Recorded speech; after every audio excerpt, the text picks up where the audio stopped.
세계를 만나는 시간 나우 함께하고 계십니다. 이번 코너는 역사 속에서 세계를 배우는 시간이죠. 세계사로 뉴스 읽기 덕성여대 이원복 석좌 교수와 함께합니다. 교수님 어서 오세요. 안녕하세요. 네. 미국에서 인종차별 반대 시위가 계속되면서 전 세계적으로 지금 시위도 확산이 되고 있고, 그리고 역사적 인물을 재평가해야 된다는 움직임도 미국이나 유럽 쪽을 중심으로 지금 확산이 되고 있거든요. 네. 그래서 관련 이야기를 저희가 어제 토론 시간에 하기도 했는데, 그래서 유럽에서 지금 시위대가 동상을 훼손하거나 철거하는 일들도 좀 생기고 있고요. 예. 그래서 저희가 오늘은 이 동상의 역사에 대해서 좀 교수님한테 그렇지 않아도 어제부터 질문을 드리고 너무 싶었어요. 그러니까 이 역사적 인물에 대한 동상 철거가 최근에만 일어났던 일은 아니죠. 한 가지 재밌다기보다도 좀 우리가 지금 흔히 듣지 못하는 예를 하나 들어볼게요. 네. 그 조세핀이라고 아시죠? 나폴레옹의 부인. 네. 조세핀 드 보아르네. 이 여자가 태어난 곳이 마르티닉이라고 카리브해에 있는 섬이에요. 프랑스령. 거기가 그 아버지가 귀족인데 거기서 노예를 많이 거느리고 많이 큰 사탕수수밭을 했거든요. 네. 근데 프랑스 대혁명이 벌어지면서 노예제가 이 프랑스에서 없어졌어요. 근데 이 조세핀이 나폴레옹을 결혼하면서 남편을 꼬드겨가지고 노예제를 다시 도입을 했어요. 그다음에 그 조세핀 생가 앞에 조세핀의 흉상이 있는데 항상 그 목이 떨어져 나가요. 만들어 놓으면 또 떨어져 나가고 그게 뭐냐면 공동의 증오죠. 그죠. 사람들의. 증오. 그 네. 동상이 철거되는 예가 여러 가지가 있는데 가장 중요한 것은 증오였어요. 옛날에는. 예를 들면은 제일 대표적인 것이 소련이 붕괴된 다음에 레닌 동상, 스탈린 동상 없어지고. 네. 그다음에 후세인. 이락 전쟁 때 후세인 주민들에게 미움을 받은 거죠. 국민들한테. 그다음에는 그 대표적인 그 식민 제국주의자의 상징인 세실 로즈라고 남아공 그쪽에 했던 네. 그 사람 동상 철거하고 이런 것이 이제 쭉 역사적으로 쭉 있어왔는데 네. 지금까지 그런 동상 철거의 가장 큰 원인은 증오였습니다. 증오. 자, 그러면 오늘은 그러니까 지금 논란이 되고 있는 동상들을 중심으로 저희가 한번 이 시간에 이야기를 해볼 텐데, 그럼 최근에 뉴스에 나왔던 그런 철거 논란 속에 있었던 동상들 중에 네. 교수님 혹시 좀 눈여겨보셨던 거 예. 있으셨나요? 그 요즘에 이 벌어지고 있는 이것들의 공통점은 증오라기보다는 역사의 재평가라는 이야기죠. 네. 그러니까 역사의 일방적인 평가라는 얘기 그것도. 그중에서 가장 저한테 좀 쇼킹했던 것은 처칠 동상을 제거하자. 영국에서 있었던. 네. 근데 사람이 완벽한 사람 없잖아요. 만약에 제 생각에 처칠 동상까지 제거한다면은 이 세상에 남아있을 동상은 하나도 없습니다. 저희가 그래서 어디 어제도 완벽한 인간이 있을 수가 있습니까? 비슷한 이야기를 했었어요. 그래서 역사에 대한 재평가는 참 흑과 백을 완벽하게 구분하기가 굉장히 어려운 부분이다.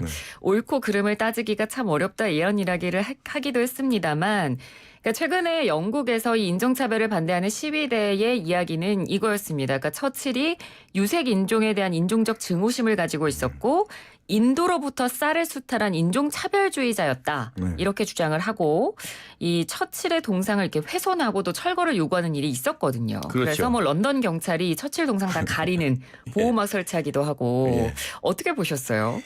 그 당시에 예를 들어서 처칠이 이제 19세기 초에 20세기 초에 활동하는 사람인데 네. 우리가 혹시 그 정글북을 쓴 키플링이라는 분 아시죠? 네. 키플링이 영국 사람 최초로 노벨 문학상을 받은 사람인데 키플링이 뭐라고 주장했냐 하면은 화이트 맨스 버든이라는 말을 썼어요. 백인의 짐. 미개한 인종을 좋은 문명으로 이끄는 것이 백인의 짐이다. 그러니까 인종차별이 대표적인 발언이죠. 네. 근데 그것은 그 당시에 아주 보편적으로 받아들이던 백인들의 가치였어요. 당시를 생각하면. 네. 네. 그러니까 처칠도 그 당시 인물로서 특히 최고 엘리트 계층에 속하고 금수저를 물고 나온 그런 입장에서는 이런 입장을 가진 것은 당시로서는 어떻게 보면 당연했던 거죠. 근데 이것이 이제 오늘날 시대가 바뀌고 패러다임이 바뀌면서 인종차별은 나쁜 것이고 네. 50년대 60년대 쭉 오면서 이제 와서는 절대 완벽한 평등해야 된다. 그런 상황에 왔는데 처칠 시대에는 이것이 보편적으로 받아들였는데 이렇게 봐도 처칠이 인종차별주의자 많습니다. 간디를 증오하고 경멸하고 인도를 경멸했던 그거 맞아요. 네. 맞는데 그 당시에 패러다임에 했던 사람을 지금의 잣대로 재가지고 완전히 제거해 버리자. 그것은 아직은 합의가 이루어진 건 아니죠. 처칠에 대한. 네. 그러니까 사실 이 처칠 전 총리 같은 경우는 2002년에 이 BBC가 영국인을 대상으로 조사한 결과에서도 위대한 영국인 1위를 차지했던 적도 있었대요. 그러니까 그만큼 영국인들에게 존경을 받아온 인물이기도 했어요. 2차 대전을 승리로 이끌고 노벨 문학상 받고 대단한 사람인데 이분이 어떻게 총리해야 되는 줄 아세요? 어떻게 됐나요? 그 당시에 영국 사람들의 기본 정서가 전부 평화주의였어요. 그렇죠. 근데 히틀러가 전쟁을 일으키니까 네. 얼마 그 1년 전에 그 챔버린이 가서 문해인 가가지고 왜 체코 뛰어주고 나서 이제 전쟁은 없습니다 하고 그 유명한 거 하네요. 네. 그래서 평화주의 있었는데 히틀러가 막상 폴란드 침공하고 이제 프랑스를 침공하니까 아무도 안 맡으려고 하는 거예요. 총리직을 책임지기 싫으니까 어차피 질 전쟁이니까 사람들 그렇게 생각했어요. 근데 처칠은 단호하게 전쟁을 주장했던 사람이에요. 그러니까 사람들이 볼 때 요 사람 아주 우리 만만하다. 그래서 시킨 거예요, 사실은. 근데 그 사람이 들어와가지고 국회에 들어와서 5월 10일 날 취임을 했는데 40년. 네. 취임 연설에서 유명한 연설을 하죠. 아, 연설 유명하죠. 피와 땀과 눈물밖에 여러분한테 약속할 게 없다. 나의 최선을 다해서 이 난국을 해결하겠다. 그래서 국민들이 거기서 아주 열렬하게 환호를 한 거죠. 참 우리에게 진짜 우리 자존심을 상하지 않고 굴복하지 않고 이끌 수 있는 리더가 나왔다. 그래서 결과적으로 승리를 했잖아요. 네. 그러니까 정말 그 당시 영국 국민들은 뭔가 의지할 수 있는 통찰력 있는 지도자가 나왔구나라고 판단을 그렇죠. 했던 것 예. 같아요.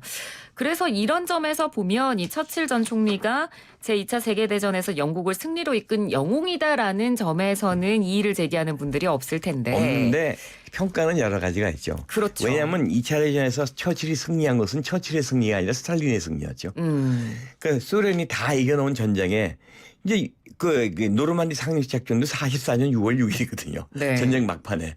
이제 막판에 가서야 숟가락 얹어 놓은 거죠. 그러니까 전쟁 영웅이 처칠이라는 것은 맞는데 약간 좀 과대 포장된 면은 있죠. 그리고 또 아까도 얘기했던 그런 인종의 영역에서 봤을 때는 지금에 봤을 때 그를 어떻게 평가할 것이냐. 이 부분은 또 굉장히 갈리는 부분이고요. 그렇다면 이제 20세기 초반에 처칠 시대에 그런 패러다임을 가진 사람을 전부 이것은 우리가 부정을 해야죠. 그 당시에 1920년대, 40년대 활동했던 사람들. 네. 어찌됐건 뭐 지금의 잣대로 보면은 그 당시에 뭐 인도인에 대한 어떤 차별적인 발언을 했던 것도 있고 그리고 뭐 이슬람인에 대한 약간 아주 그 경멸적인 전부 죽여버리고 발언도 싶다는 있었고, 말까지 네. 하고 말이죠. 네. 그런 것들에 대해서는 지금은 여전히 평가가 엇갈리는 대목입니다. 그렇습니다. 자, 인종차별 시위로 촉발된 동상철거 논란 그 역사 이야기를 저희가 좀 진행을 해보고 있고요. 이번엔 다른 사례를 좀 살펴볼게요. 그 15세기 신대륙 탐험가로 유명한 콜럼버스. 네. 저희 위인전에서 다 보는 저희가 위인이라고 표현하는 사람이잖아요. 위인이라기보다도 최초의 식민 제국주의자죠, 말하자면. 네. 우리 오늘날의 눈으로 볼 때는. 이번에도 대표적인 표적이 됐고요. 표적이 됐는데 예. 만약에 이 사람들이 그 콜럼버스를 부정하고 콜럼버스의 동상을 지우는 것까지 좋다고 합시다. 그렇다면 그 다음에 나오는 게 뭐냐면 전 지명을 다 바꿔야 돼요.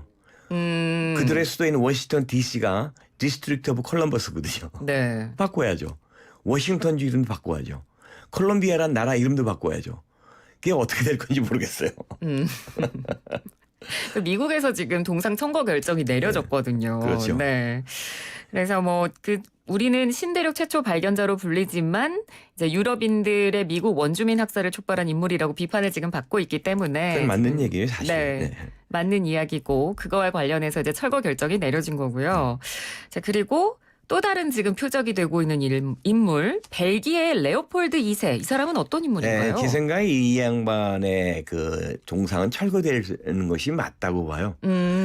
너무나 많은 사람을 죽였고 네. 너무나 인종차별을 떠나가지고 식민제국주의에서 학대를 많이 했거든요. 수백만 명을 죽였거든요. 그러니까 예를 들어서 뭐 5살짜리 아이가 할당량을 못 채웠다는 노동에 아프리카에서 네. 벨기에령에서 그래서 할당량 못 채웠다고 두 손을 자르는 그런 만행 같은 끔찍한 그러니까 그 당시에 그 벨기에가 아무리 그렇다 하더라도 이것은 용서가 될 수 없는 그런 그 만행이었죠. 네. 그런 분의 동상이라는 것은 뭐 그 벨기에 사람들한테는 영웅이고 위대한 인물일지 모르지만 그것은 사회적 정의를 봐서는 있을 수가 없는 거죠. 네. 그러니까 지금 그 아프리카 그러니까 콩고인 수백만 명을 그렇죠. 살해한 그런 비판을 받고 있기 때문에 사실 예전부터 벨기에에서도 지금 동상 철거 작업이 진행이 돼 왔지만 여전히 벨기에 안에 지금 이 인물의 동상은 계속해서 지금 남아 있는 상태라고 합니다. 이제 우리나라도 이제 그것이 예외는 아니죠. 옛날에 뭐 그 4.19 나자마자 이승만 대통령 동상 철거되고 네. 요즘엔 또 메가더 장군 동상 철거하자는 시도가 벌어지고 있지 않습니까? 그래서 이 전 세계적으로 이런 그 패러다임이 바뀌고 가치관이 바뀌고 그러면서 이것이 이제 어제 오늘의 얘기가 점점 더 확산이 될 텐데 제가 볼 때 제일 중요한 것은 시민적 사회적 합의입니다. 맞습니다. 왜냐하면 요즘에는 어떤 철거 이런 기념이 사회적 정의 다 떠나가지고 좌파 우파가 더 많거든요. 네.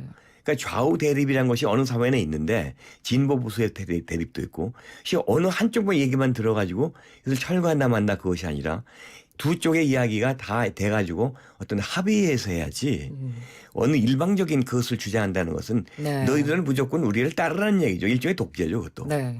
이렇게 되면 이제 결국 또 이념적 대립으로 갈 수밖에 없기 없죠. 사회 때문에 활동은 더 깊어질 수밖에 없는 겁니다. 네, 충분한 역사적 배경과 팩트 체크 그리고 사회적인 충분한 합의로 인해서 이루어져야 되는 일인 건 맞습니다.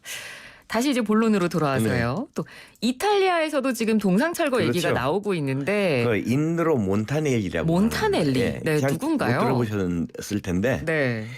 이 유럽에서는 어마어마하게 유명한 사람입니다. 그러니까 세계에서 가장 대표적인 언론인 중에 하나예요. 네. 모든 전쟁을 다 함께했고 모든 세계적 히틀러, 뭐 무솔리니 이탈리아 사람이니까 당연하고 교황 뭐 할 것 없이 모든 세계 리더들을 갖다 전부 인터뷰한 사람이고. 근데 이 사람의 특징이 뭐냐니까 여러 가지 과오도 많지만은 바른 소리만 해요.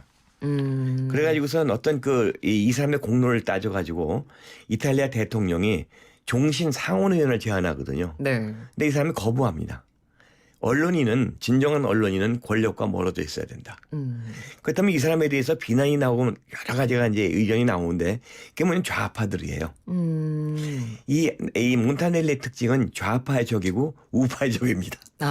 왜냐? 진정한 언론인은 바른 말 해야 되거든요. 그러니까 제일 큰 적이 베르루스코니라고 있죠. 네. 극우. 그리고 또 공산당. 이탈리아 공산당. 항상 공격하고 너희들 너무 나간다. 안 된다. 이런 얘기를 하니까 미움받을 수밖에 없죠. 그래서 그중에서 특히 이제 좌파에서 지금 공산당 쪽에서 몬타넬리 동상을 철거해야 된다고 이제 그 밀라노 거기에 있는데 네. 그걸 없애야 된다고 지금 상당히 강하게 나오거든요. 네. 근데 몬타넬리는 그 사람 개인적으로 봐서는 굉장히 훌륭한 언론인이에요. 그리고 그 주장은 철거 주장은 좌파적 그 주장이고 그래서 제가 얘기하는 게 사회적 합의가 필요하다는 얘기죠. 네. 뭐 이런 부분뿐만 아니라 뭐 그 2차 에티오피아 침공 당시에 에리트리아 출신 어린 아이와 결혼해서 성노예로 삼았다는 이유로 그것 때문에 이제 뭐 강간범이라는 낙서가 지금 동상에 12살짜리 그 소녀하고 결혼을 했는데 이 사람은 또 그렇게 얘기를 했죠. 거기 그 에티오피아에서는 그것이 관례고 12살에 결혼하는 게 나는 거기에 따랐을 뿐이라 해서 욕 바가지로 먹었거든요. 욕을 먹기도 했었죠. 그러니까 사람이 그런 훌륭한 언론이란 거 뭐 정치가 떠나가지고 과오가 없을 수가 없잖아요. 네. 예컨대 제 3대 대통령 제퍼슨도 흑인 노예의 아이를 갖고 그랬죠. 네. 지금 청산 대상으로 지목되고 있는 사람이에요. 예. 네. 미국에서 노예제를 주장했던 남부동맹 초대 대통령. 그렇지만 미국의 영토를 3분의 1의 영토 루이지아나를 사들인 것도 제퍼슨 아닙니까? 네. 그러니까 공은 다 잊어버리고 과만 가지고 따진다는 것도 문제죠. 네. 그래서 동상이나 그런 것들은 하나의 역사의 과정이고 모뉴멘트지 중요한 것은 역사를 아는 겁니다. 네. 저 사람 저기 잘났게 아주 멋있게 서 있지만은 저 사람은 이런 잘못도 했어. 그걸 아는 게 중요하죠. 맞습니다. 자, 오늘은 최근에 유럽과 미국에서 벌어지고 있는 이 동상 철거 논란을 한번 저희가 짚어보고 동상 속에 저희가 숨어 있는 역사들에 대해서도 한번 정리해보는 시간 준비해봤습니다. 교수님 오늘 말씀 잘 들었습니다. 고맙습니다. 네, 감사합니다. 네, 지금까지 이원복 덕성여대 석좌 교수였습니다.